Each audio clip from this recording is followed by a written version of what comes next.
శిల్పకళా వేదిక ఎన్ని చూసింటాం, ఎన్ని ఈవెంట్లు చూసింటాం. చిరంజీవి గారి ఈవెంట్లు, పవన్ కళ్యాణ్ గారి ఈవెంట్లు శిల్పకళా వేదికలో జరుగుతుంటే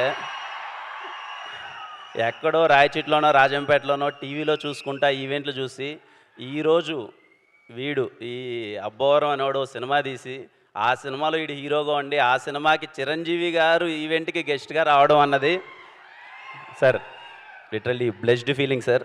థ్యాంక్ యూ సో మచ్. నాకు తెలిసిన చిరంజీవి గారి గురించి ఒక మాట చెప్పాలనుకుంటున్నాను.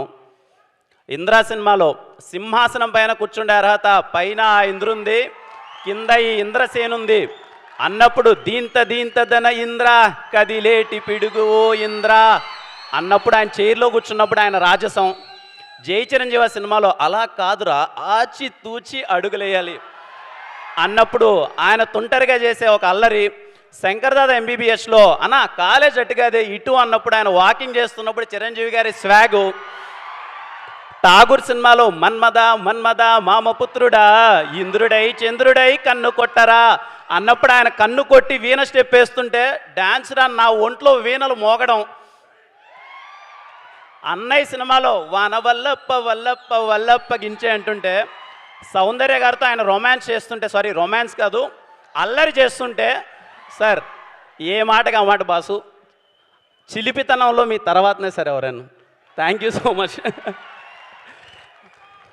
ఒక మాటలో చెప్పాలంటే మా అన్నయ్య గారు చిరంజీవి గారికి అభిమాని, వాళ్ళ తమ్ముడు గారికి నేను పెద్ద అభిమాని. మేము వేసిన బ్యానర్లు, కట్టిన కట్అవుట్లు, థియేటర్లో చేసిన రచ్చ అంతా ఇంత కాదు.